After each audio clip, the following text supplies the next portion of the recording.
Hello, everyone. Welcome to the Horror Room. I'm Travis Bruce, and today I got two special guests with us. I have two authors, and they have a new book that's coming out very soon, and it is called Hand of Doom, a literary tribute to Black Sabbath. I have with us Alex S. Johnson and J.C. Masick III. Alex, J.C., welcome to the Horror Room. Thank you. Hey, man. Just getting ready, and I'm so excited to be here. Thank you. It's a pleasure. It's a pleasure. So tell us a little bit about Hand of Doom. You know, I have always been a Black Sabbath fan, and I actually met Alex through Facebook because I was invited to submit a story to another anthology that Alex had been working on. And then I found out he had this brainchild for Hand of Doom, a literary tribute to Black Sabbath. And I said to myself, I've got to, this is meant to be. I've got to join in on this, man. So I asked, how do I go about doing this? We started talking, we became friends, and pretty soon he started asking, is there anybody who wants to co-edit this with me? And I mean, if I had been in a classroom, my hand would have shot up like you would not believe, so fast. And since then, we've been collaborating on stories. We've been doing the editing together. It's been a wonderful collaboration. But I want to say this whole thing is the brainchild of Alex S. Johnson. So, Alex, why don't you start us off with you had a dream when you were a young man about doing something like this, and why don't you take it away? That's absolutely true. When I was about 13, well, I grew up as a hard rock and heavy metal fan. Actually, back in the 70s, there was no such thing as a distinction between, hard rock and heavy metal, or even talking about hard rock. I mean, hard rock was AC/DC, right? And the Back in Black album came out around the same time as the album Heaven and Hell, which was the first album to feature Ronnie James Dio on vocals for Black Sabbath, and he'd previously been with Rainbow. So this is how old I am, right? So going back to the day, growing up, I wanted to be a guitarist. I specifically wanted to be, Tony Iommi from Black Sabbath. And when I was taking guitar lessons, the first question I asked my guitar instructor was, how much time will it take, to teach me how to play like Tony Iommi? He asked me, who's Tony Iommi? I said, you don't know who Tony Iommi is? You call yourself a rock and roll guitarist. Take some lessons, man. I mean, Tony Iommi, at least he had some respect. Like, he was inspired by a guy named Django Reinhardt. I don't know if you know who Django Reinhardt was, but he was a gypsy guitarist who played with the Hot Club of Paris, and he had some kind of deformity in his fingers, so he had to accommodate his disability by learning how to play. He had to accommodate his disability by learning how to fret with two fingers. I mean, that's not easy, right? That's not easy at all. And so Django Reinhardt developed this unique style, which is even today people look to Django Reinhardt. And when Tony Iommi famously lost the fingertips of his right hand on the last day of work, I might say. On the last day of work, the exactly. last day of work, right? I mean, talk about a fucked up situation, right? This is your job. Yeah. I mean, the industries, and as Rob Halford says, in one of the songs on Resurrection, the album Resurrection, he says like the industries, were all we had basically. And so his mate, Tony Iommi, is like, this entire life is he wanted to be a guitarist, right? And last day on the job, he loses his fingertips. What's he going to do, right? So he was crushed. I think my rock and roll historian, J.C. Mack, basically third, can Masick, yeah, right. Sorry, can fill us in on the rest of the story, because it is an iconic story. And this does lead right back to Hand of Doom, right? But want to say that he was leaving his job in this metal factory in Birmingham. It was his last day, but he was leaving to become a guitarist. And he's working. He has to put the metal in this metal sheet, and then stamp comes down. Metal goes in, stamp comes down. The most important thing they would say is make absolutely sure you say ready, or give the signal of some kind. Stamp comes down. Tony didn't say ready. Tips of 2 fingers come off. He has already quit his job. He clearly can't become a guitarist now. It's the end of everything he wanted to do. So there he is, completely depressed at home. And his boss shows up, the same boss who accidentally chopped off the tips of his fingers. And he says, I want you to hear something. And Tony says, I don't want to hear anything, especially from you right now. I'm sorry, you're my friend, but no. Guy says, it's a record. It's a great guitarist. He says, I especially don't want to hear a fucking guitarist right now, man. I'm never going to play guitar again. What is wrong with you? And so he says, seriously, please. So he puts this record on the turntable. Tony starts listening. And he says, that's fantastic, but it's only making me more depressed. And the boss says, it shouldn't. That guy has only 2 working fingers on his fretting hand. And Tony says, he's doing all that? So he's doing all that. It's one of the greatest guitarists who ever lived. And so that was the moment that Tony said to himself, you know what we got to do? We got to find a way. So he started making thimbles for the tip of his fingers. He melted down a plastic water bottle, which was rare back in the late 60s. And he put leather over his fingers, and he kind of sealed it around with that plastic. And he realized he could play. It caused him some pain, so he down-tuned that guitar. And by down-tuning that guitar, he created that lower sound. And when he added that to the Devil's Tritone, that is when we got that Black Sabbath sound, completely by accident. When Alex Johnson comes in, he's hearing this amazing sound coming from this great guitar player with this new singer, Ronnie James Dio. And that was the moment that changed it for Alex. I mean, we all love Ozzy, but this was the moment for Alex. And Alex, go ahead, tell us what the next thing was. The next thing was, I, of course, listening to our local radio station here in Sacramento, the legendary KZAP, KZAP, right? It was wild. They syndicated things like the King Biscuit Flower Hour. This was the heyday of FM radio. They would play entire albums, like these days, you don't hear real music.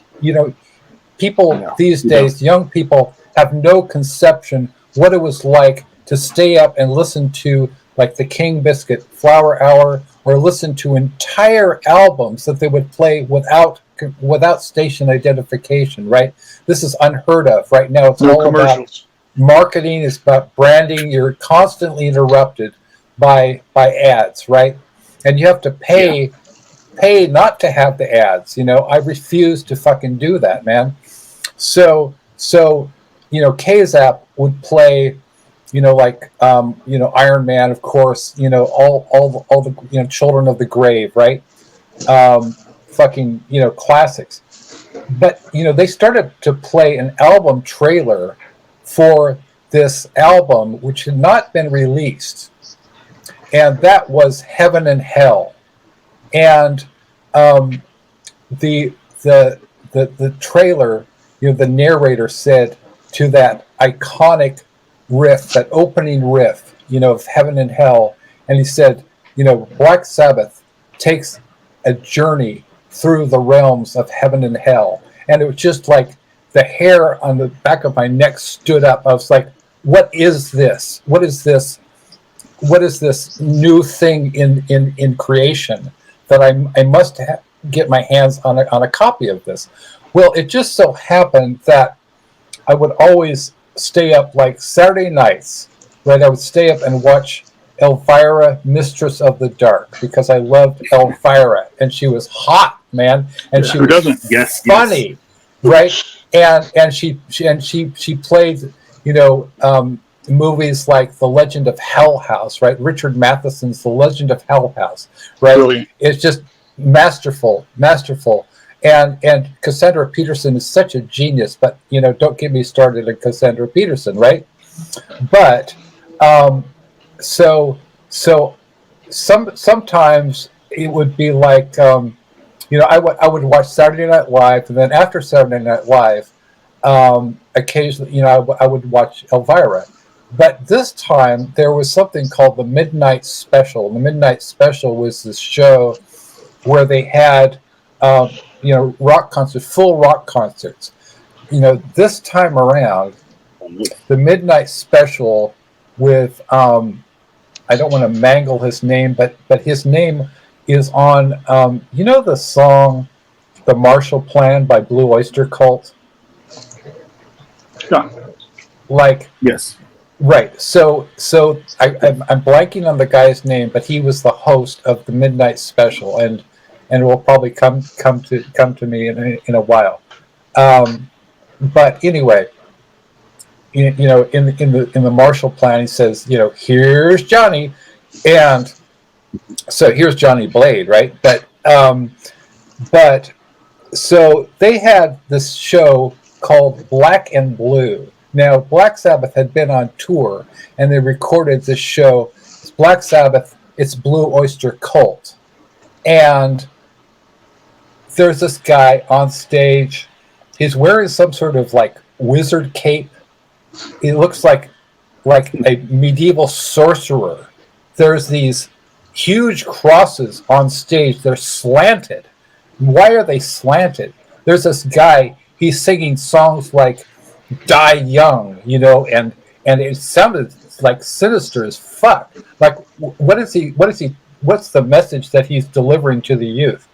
And I was very naive at the time. I was 13. I thought, this guy must be some wizard or something. I didn't know.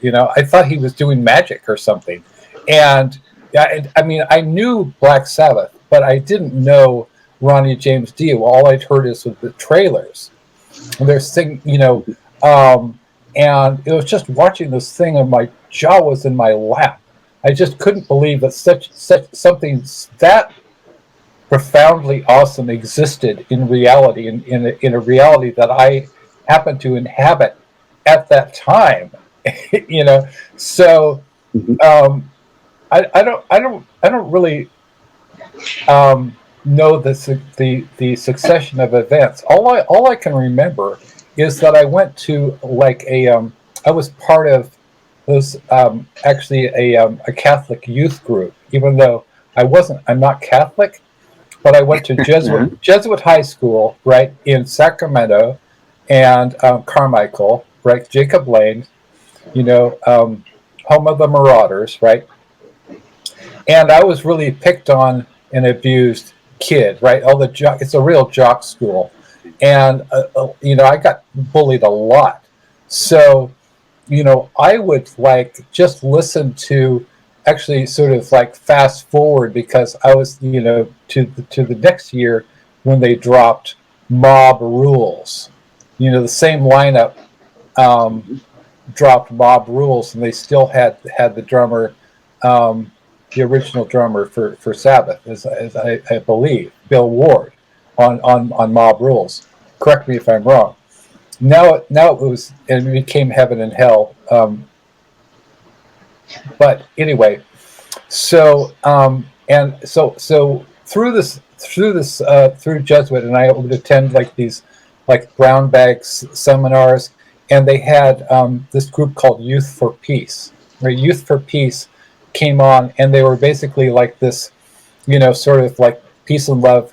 The big issue in those days was nuclear disarmament, because we were all like terrified that there was going to be imminent nuclear war. We had Ronald Reagan was president, you know, so we all really felt like the hand of doom was on our shoulders, right?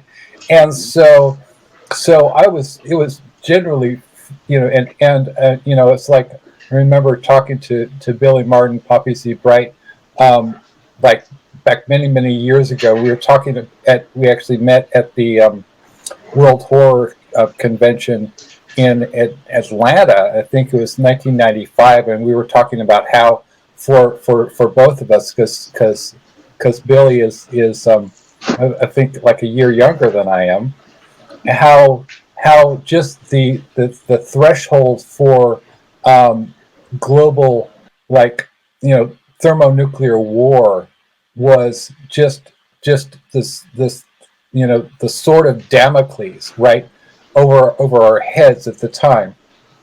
And long story short, you know, I went to this peace forum, and then that turned into an offer to go to the summer camp, right? The summer camp for Youth for Peace, right? It was the local Catholic diocese in Sacramento, and I'm not a Catholic, so I had no idea what I was in for, right?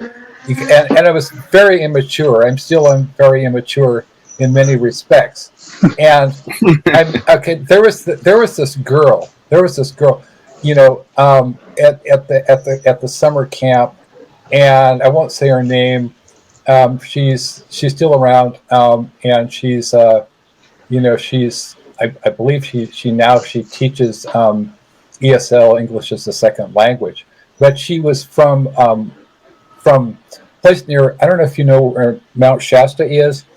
It's where the late great Ray Garton was from, Mount Shasta, and it's a kind of it's like a logging community. It's very beautiful, but it's been overrun by MAGA, and she lived in this, right? Yeah, really. It's just it's really bad situation. She lived in this little town called Weed, which features in Of Mice and Men by, you know, John Steinbeck.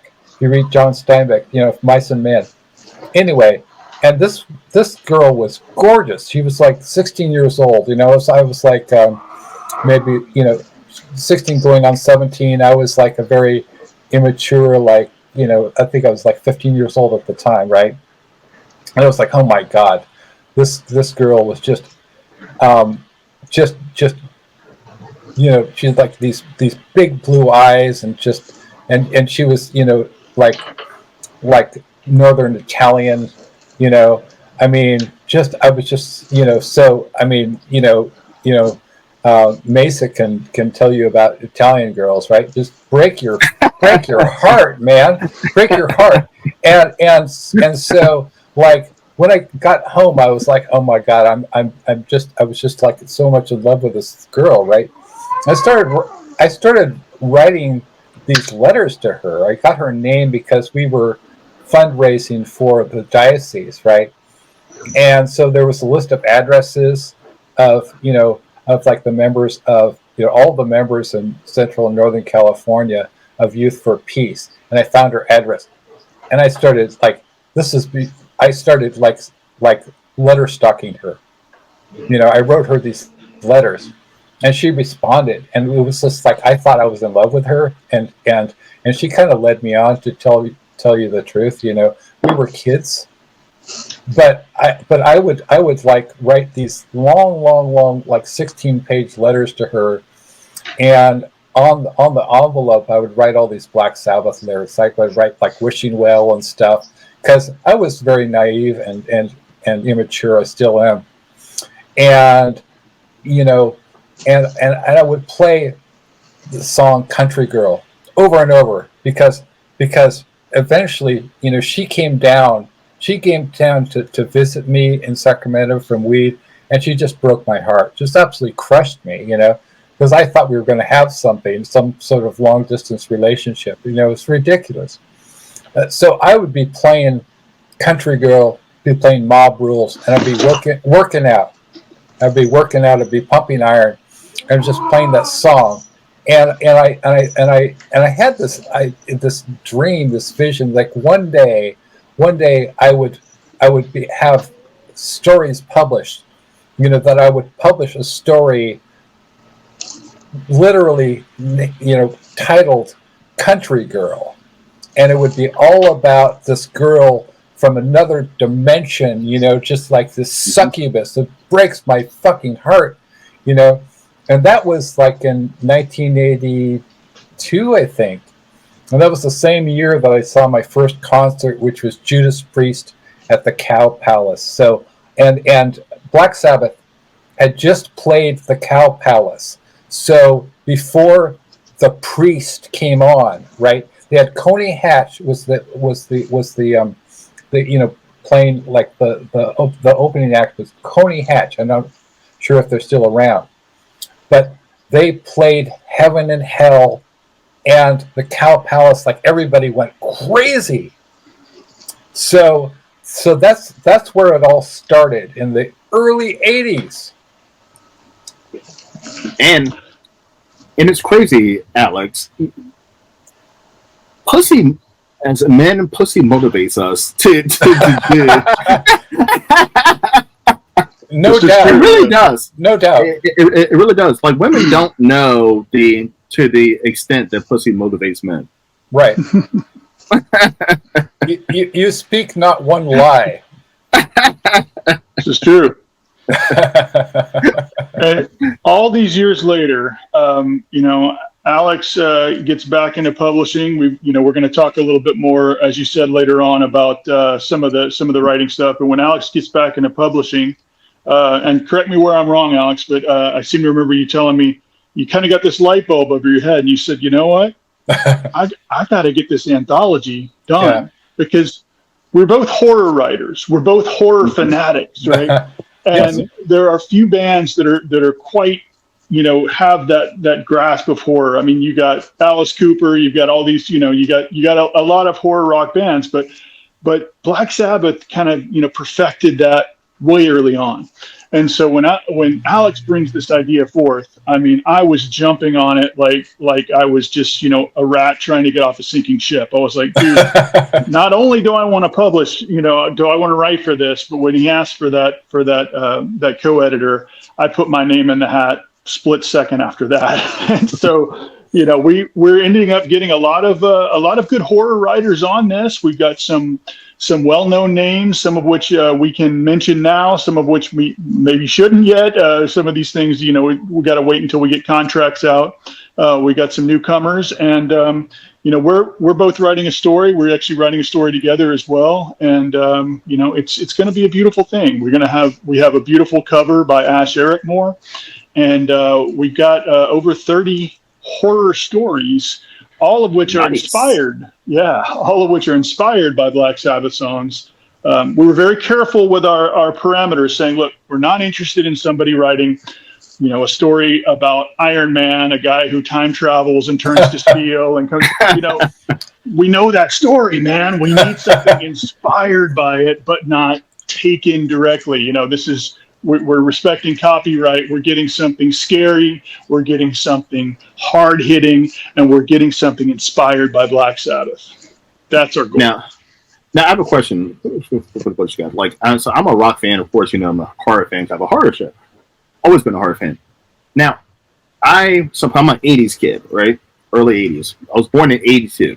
So, and rock and metal and horror always went hand to hand. Like, rock always inspired horror, horror always inspired rock.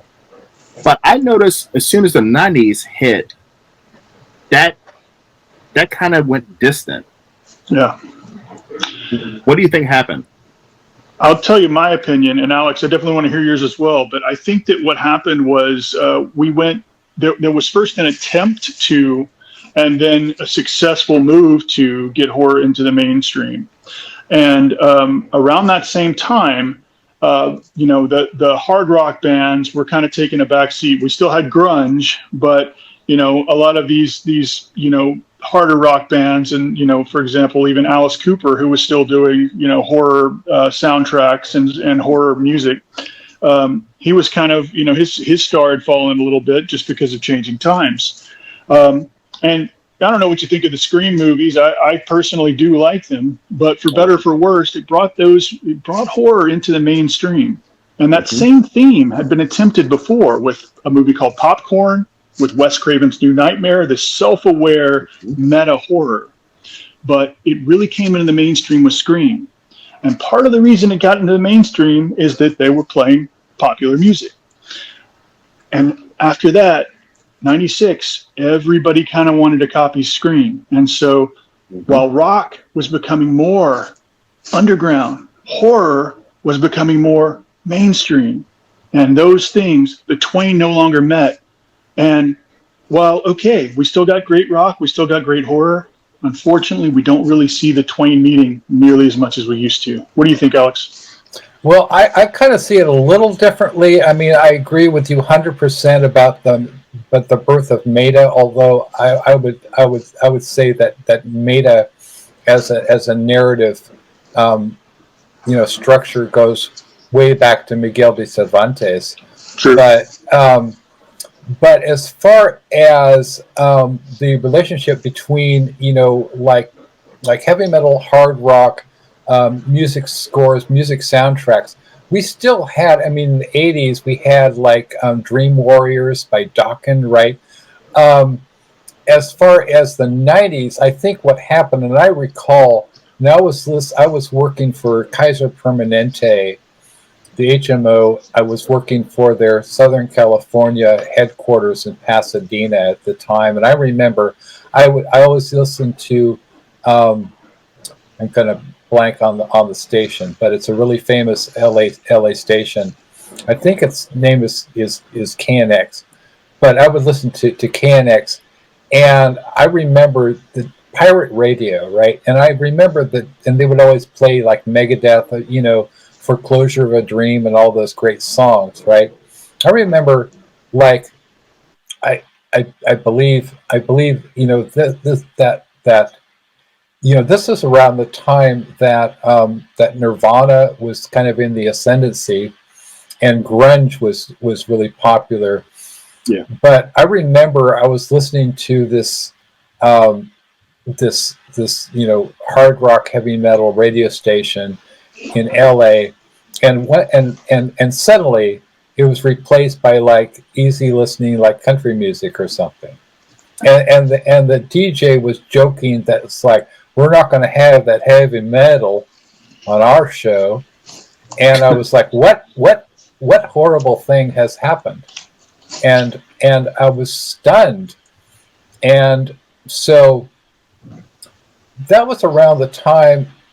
It was a couple of years later, after I'd been working for Kaiser, and I started working for this this kind of famous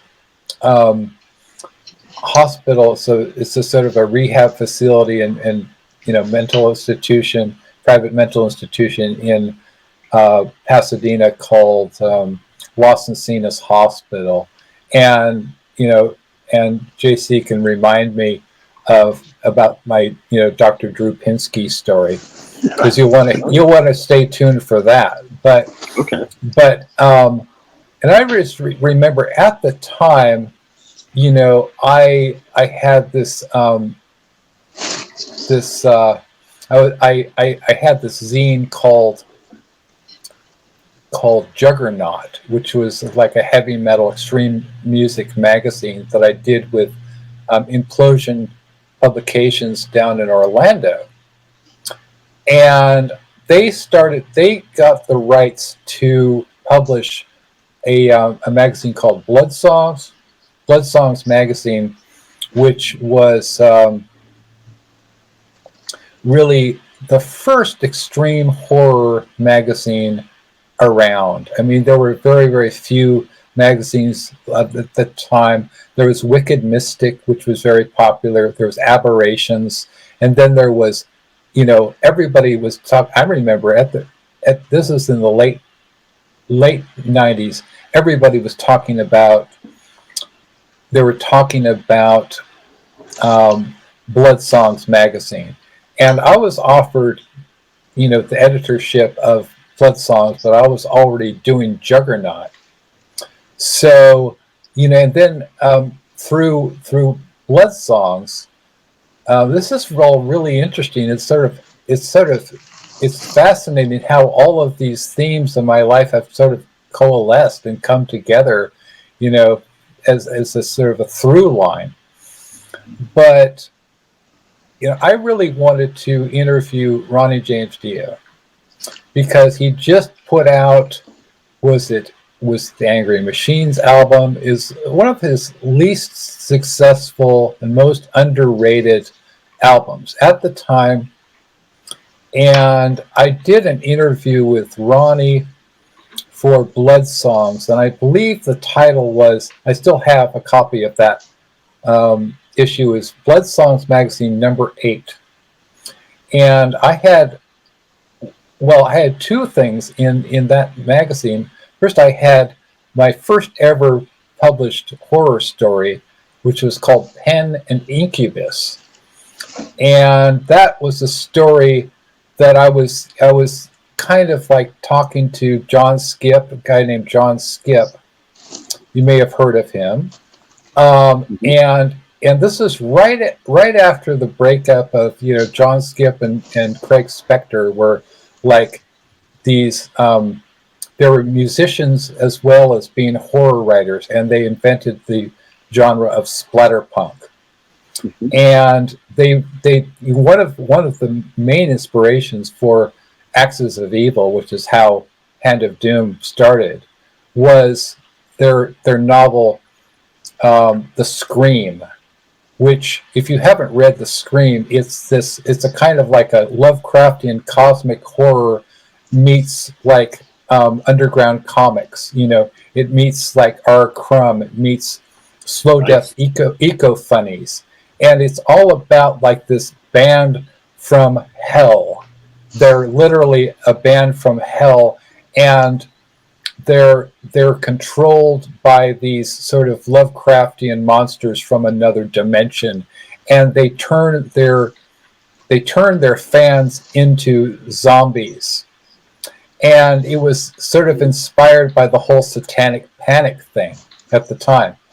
So this was right after John and Craig had split up, and there was no love lost between them. And I was talking to, I had a social connection with John Skip. So I'd go to parties, and there'd be John Skip, right? It was just like a guy, right? He, sort of in Pasadena. I mean, it's like it's a very, very wealthy community. It's a very, very small community, and I was close friends. I still am actually with this woman who's kind of like part of the elite of Pasadena society, and we'd have John Skip would be there, right? And so it just hang out with the guy, and it was no big deal. It's like one of the most amazingly creative people I've ever met in my entire life. The man he's so far advanced as far as just seizing the opportunity to take charge of whatever creative potential lies in the immediate moment. And I would call him up, like he lived in their Griffith Observatory in Hollywood, like Rebel Without a Cause, right? Rebel Without a Cause. So he lived like in downtown, like an old Hollywood, right? And these like stucco, buildings. I mean, this is like classic Hollywood, LA, and I know JC, because I want JC to talk about Black Dahlia, right? So we're going to get to that. But so I'd call up John Skip and I'd say, hey, man, because I was a young kid, I was immature, I was naive, and I was like, oh, wow, I couldn't believe I was talking to John Skip. And I asked, and I, I was working on the story Pen and Incubus, and I asked him, like, hey, I've got this demon, right? We've got this demon, and when you have a question, you want inspiration, you go to the masters, right? So I said, hey, John Skip, what do I call this demon, right? And he said, call him Adam Smiley. Adam Smiley. Oh, like the terror is real. Mm-hmm. So that was the same issue. So I submitted this story to Blood Songs magazine, and it got in. But they left out my name. So they said the story's so scary that we left out the author's name, right? Like, oh my God. Ooh. And that was the same issue. This is kind of a long-winded story, but it's worth waiting for. The same issue that I interviewed Ronnie in, and that was a story called No More Mr. Wizards. And the reason I called it No More Mr. Wizards, that was a Ronnie James Dio quote, because at the time he was so sick and tired of playing. He would be playing like little clubs like West Hollywood, like the Troubadour, and it was beneath the dignity of Dio to be playing little clubs, and he was very kind of despondent and angry, and he was bitter about this, as rightly so, because he'd been playing like 20,000 seat stadiums with Sabbath and Dio, and all of a sudden he's playing a little local club, very undignified. And so he didn't know what was going on. Industrial music was coming in, grunge was big, and people had thrown heavy metal under the bus. So Angry Machines was kind of his response to that phenomena, where he was said, like, fuck you guys, you want industrial samples, you want what, ballads or something, you want whatever, you don't want true rock and roll. And so he responded with Angry Machines. And there's a contemporary interview at the time where he's telling truths, some harsh truths about that. But later he kind of recouped it, and I think it was the Magica album where he really, returned to the fantasy themes, the dark fantasy themes, the horror, the science fiction themes that we know him and love him for. And I guess that's all I'll say about that for now. Yeah, growing up, like you were saying, in the 80s, when I grew up in the 80s, it was just always together, and then something happened and just... But, all right, so real quick, let's shoot over to JC. JC, howdy. You are a horror author, as well as Alex. I've been doing this for a long, long time. I'm gonna ask you the question first. So, what got you in? I mean, what was the first story that you wrote that you were like, you know what, I want to fucking do this. This is my passion. I want to turn this into a career. It goes back so far. It's you're probably going to laugh. I was in elementary school. I always was into movies. I always loved horror, but I was supposed to write a story in, I think, third grade, and I wrote a story called "The Video Space Race."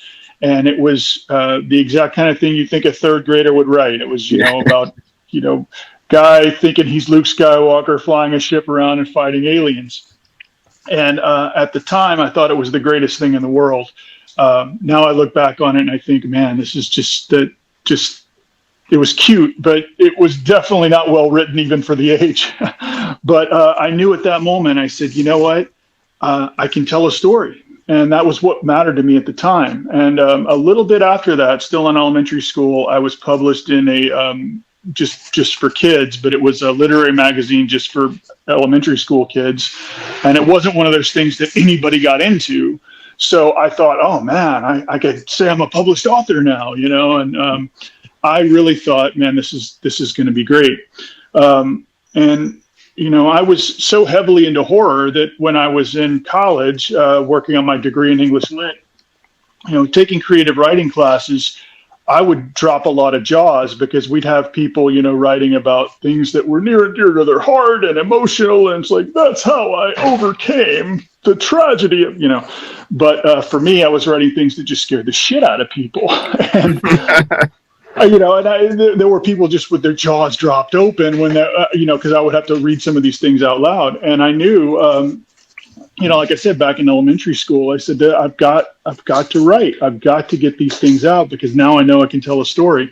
And in college, when all of my stuff, my horror influences and my rock and roll influences both started, manifesting in some of these horror stories, that's when I said, yeah, this is it. So when I moved into writing novels, these are ostensibly mystery novels, they're about a noir detective and everything, but every one of them is a horror novel. Every one of them is scary as hell. Every one of them is atmospheric and suspenseful.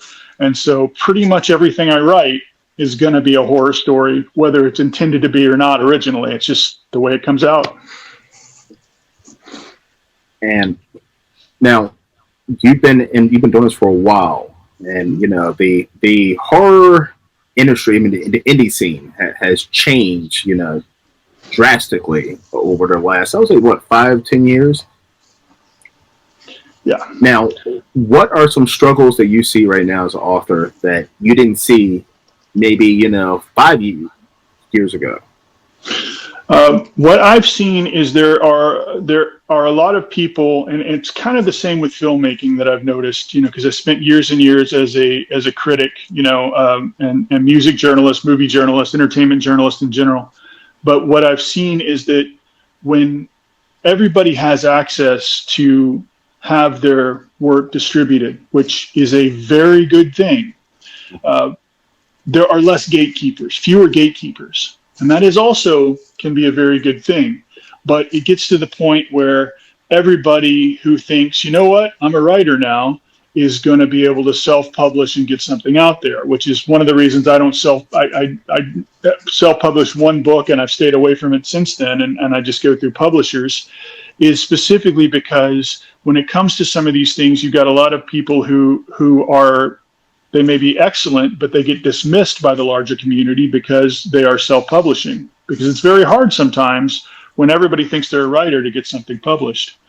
And that's what I've seen quite a bit of. I've seen filmmakers the same way. When you have distribution through Amazon that you can just upload your film, people start thinking, oh, I'm a director, I'm going to quit my day job. And that just brings everything down just a little bit to where it looks like when something's being just distributed through some of these indie channels that it's a free-for-all for anybody. That's what I've seen. And fair or not, I think that's been affecting the industry. Now, when it comes to some of the things that I'm doing with Alex, we're trying to go the other way with that. We're trying to bring in some well-known names. We're trying to bring in some talent and some ideas that have not been done to death. But we're also doing it through, the best way we can with some recognizable names, and also try to give the pen to some people that haven't had that chance before. So that's why we're kind of mixing up some of the well-known names with some of the newbies. Yeah. And this question is for Alex. Alex, you've been, a writer, a publisher. What are some advice? I mean, right now there's a lot of small presses out there, and some of them are great. I mean, Unveiling the Nightmares is one of them off the top of my head. Yes. But what are some things that a new writer or someone who's trying to sign up for a press or a publisher, what are some things that they should look out for? Because not all of them are legit. First of all, I'd like to give a shout out to Crystal Bainham and Yes. of Unveiling Nightmares, right? And Lisa Liebel of Cemetery Dance Publications, which is Cemetery the Dance. gold standard of horror. Now, unfortunately, I do deal with disability issues, so I'm going to have to ask you to please repeat that question. Sure. As a publisher Yeah. and a writer, you've been a writer publisher for a long time. There's a lot of small presses out there. There's a lot of small publications. And for a new writer, they don't necessarily know how to pick and choose the right publisher. Yeah. What's some advice that you can tell new writers when it comes to selecting a press or a publisher? Okay. Red flags. They try to groom you. Now, there's What does that mean? Okay, so I was, and I'm just gonna be straight up. I was in 2014. I was approached by a publisher. Her name is Kat Dahman, and I'm sorry I'm naming names, but naming and shaming, man. Who's an extreme right wing, like to the right of MAGA. And she was talking me up. She said, hey, Alex, I really, really want you on board. I really want you to be our imprint editor. At the time, I was trying to reestablish myself after having had to, move from LA. I was living in Torrance to back to Sacramento. And I was really, really discouraged because I've been trying to get this splatter Western called Bad Sunset published, and I was really having a hard time of it. And so, being approached by these people. At the time, J. Ellington Ashton Press was kind of a big deal, and they were tied in with, the Stoker Awards and everything like that, like Predators and Editors magazine. And so I was thrilled that I thought that they were recognizing that I had, some sort of weight in the industry. I mean, I was, because, as I don't know how many people know this, but I actually was commissioned by New Line Cinema in 2000, I think it was 2004, to write a spin-off of Jason X. If people have heard of Jason X, right? Yes. Oh yeah. And that became Jason X4. There was 4 novels in the series. There's Pat Cadigan's Jason X. Pat Cadigan also wrote the novelization of William Gibson's Aliens 3 screenplay. So she's considered to be I hate to. This is very demeaning to women, but she was considered like the female William Gibson, and I think Pat Cadigan is Pat Cadigan, right? She has a style all of her own, and I'm just in awe of Pat Cadigan, right? She is an original cyberpunk, and she wrote just the fact that I was doing a sequel to Pat Cadigan, right? To a Pat Cadigan novel that was, that was based on a, satirical, it was really a satirical science fiction horror movie, Jason X. It was meant to be funny. Yeah. And a lot of people don't get it. I mean, if you have 2 brain cells to rub together, you get that it's a comedy, right? But it also had a lot of Easter eggs. One of the Easter eggs was that they had a guy in the movie played by David Cronenberg, right? David Cronenberg plays the scientist, and I forget the name that they gave him in the movie, but the scientist who wants to keep, Jason Voorhees preserved. He wants him soft. I mean, that's with the David Cronenberg, his vocal inflection and his creepy kind of cold-blooded, Canadian mannerisms, saying that in the movie. I mean, he was in Nightbreed, right? He was the serial killer in Nightbreed, right? And it's David Cronenberg. So I was presented with this opportunity. Anyway, long story short, that was 2005, and 9 years later, right, I'm approached by this press, which is blowing up, J. Ellington Ashton Press. and they want me to be an imprint editor. And they asked me, they said I could, write my ticket. And they asked me what I wanted to call the imprint, and I said, wet work. Because wet work is like the CIA term for assassination, right? Oh. And it was also the title of a book by a guy whose name I'm blanking on now, but it was one of the original, splatterpunks, and I'll just recall it maybe or maybe not. So long story short, I spent a year working for JL International Press. I was never paid. I mean, I was paid like $50. I would work like maybe 11-hour days. I spent, because I thought I was going to be able to put it on my resume. I spent a year working for these people, and they ultimately they fired me because basically of my politics, right? Because I'm a supporter of Black Lives Matter. And I'm sorry, I'm telling the fucking truth, man. The truth hurts. They fired me because I'm not an extreme right-wing nut. And I'm not a gun rights person. I mean, I advocate for, I believe in the right to bear arms, but not to bear like assault rifles. Okay, I draw a hard line in the sand with that one, with that shit. I agree with that. Right. Thank you. So I was fired because this was during Ferguson, and Ferguson was literally on fire, and there was an author chat in J International author chat where somebody who was a I won't name his name, but basically he dropped into this chat the name of a rock journalist, and he said, who was a friend of mine.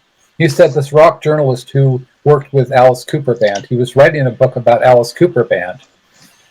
Horror again, right? Horror music. That this guy was a sex worker. He'd been arrested and he was arrested for solicitation in a sort of a police entrapment situation, where he was soliciting for prostitution, basically in a public restroom. And say what you will, we have the right to due process in this country. Innocent until proven guilty in a court of law, right? So this author just dropped this arrest record into this author chat. And I was appalled, and I said, how do we know that this is true? I said, the police lie all the fucking time. I mean, they admit it, right? It's part of police work is to lie. And I have police, one of my, cousins, was married to a cop, who was like in, part of the Chico, police force. And I'm sorry, I just have to be honest. No, but I was going to bounce and say, yes, in order for one part of the police officer's job is to lie, because that's part of interrogation. Yeah. Interrogation is lying right to the suspect yes. to get information out of them. That's interrogation 101. Exactly. Everybody knows this. Well, this was, the fact that I said this was considered a bridge too far by the publisher, Kat Dahman. And I was taken off this author chat. I was fired the next day. And they took all the anthologies that I had created down. They deleted them. Axis of Evil 2, which is the genesis of Hand of Doom, the original Axis book, was deleted from publication. Interesting thing about Axis of Evil 2 was that it featured one of the stories that I commissioned for Axis of Evil 2 under the Wetwork imprint was a story called All the Heavenly Cruelties of Hell by an author named Paula D. Ashe. Well, many years later, this story, All the Heavenly Cruelties of Hell, became the centerpiece of a collection called We Are Here to Hurt Each Other. Now, that book, it is a runaway bestseller for indie horror. It's got a cover by a guy named Don Noble. Shout out to Don Noble. It features, like, the cover is Paula's character called The Man with the Face of Teeth. It's a terrifying book. Now this story, All the Heavenly Cruelties of Hell, is a kind of like a cosmic horror. It reminds me very much of Suspiria and Dario Argento. And if you're looking to read something, if you read one horror book, I mean, there's so many, Eric LaRocca, so many great horror authors out here, and queer horror authors especially. And Paula Ashe's book, We Are Here to Hurt Each Other, which the title comes from the story, All the Heavenly Cruelties of Hell, from Axis of Evil. And that was nominated it came out in 2022. In 2023, it was nominated for the Bram Stoker Award, and it won the Shirley Jackson Award. Nice. And I had told, so all's well that ends well. I mean, I had told Paula Ashe, I've been friends with her since 2014 at least, and we'd been buds. And I told Paula, like in 2016 or so, I literally had a dream that she was going to be a famous horror author, right? Well, she's cleaning up. Now, you ever heard of a little movie called Hellraiser?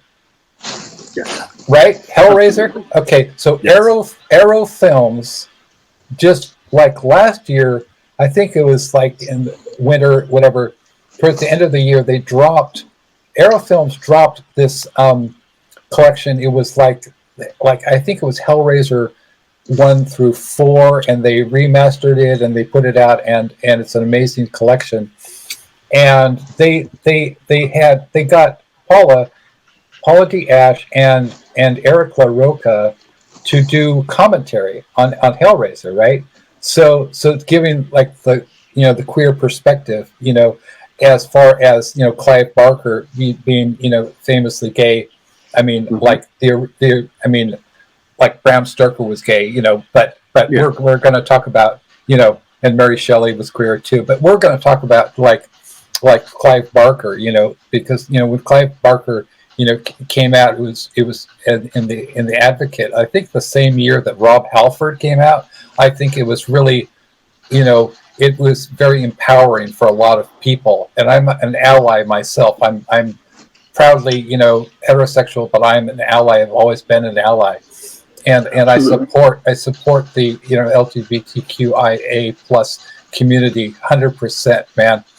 And same here, absolutely. We need to get behind our queer brothers and sisters, and but anyway, so kudos to Paula Ashe, man, and God bless her.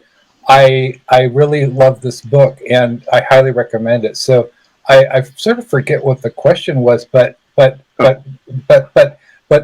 is part of the DNA. This is part of the DNA of Axis of Evil. Another story that I was published in. Well, actually, the first Axis of Evil, it came out in like 2015. It may have come out earlier, 2014 or so. It featured a guy named Del James. You know Del James? No. Ever heard of a little band called Guns N' Roses? Oh yes. Right. Language of Fear was a short story collection by Del James that featured November Rain. right? November Rain. He wrote November Rain. And so Axis of Evil 1 had a story by Del James. I was incredibly fortunate to have, Del James. And Terry M. West had a story in there. Sephora Giron had a story in there. She's like, and then Lucy Taylor, who's like the queen of erotic horror, one of the major names in like extreme horror and erotic horror, especially. She had a story in the first Axis of Evil, which is called Extremophiles, and Extremophiles are basically like these organisms, these microorganisms that can survive in the most extreme environments, right? Like in the Arctic, whatever, like in the desert, right? And it's a beautiful kind of very, very Lovecraftian story. It's bleak, and it's a bleak story, but it's beautiful. What's it called? It's called Extremophiles. Okay, I'm gonna write that one down. And it was collected in it's in my 2016 Axis of Evil reboot, which is flawed, but it's also, as is Paula's story, but it's also collected in Spree and Other Stories, which was published by Independent Legions Press. And Spree, the title story was a novella that was published in 1998. As I was just going over with Lucy just the other day. It's just like, where was Extremophiles republished? What collection? And first she said, it was like Spree in 1988 from Cemetery Dance, right? But so Spree and other stories, and I highly recommend, like, to anybody, if you like horror, you'll love Lucy Taylor. She's one of the OGs. So there's a distinguished alumni of Axis of Evil. I'm very, very proud of the series. I love it.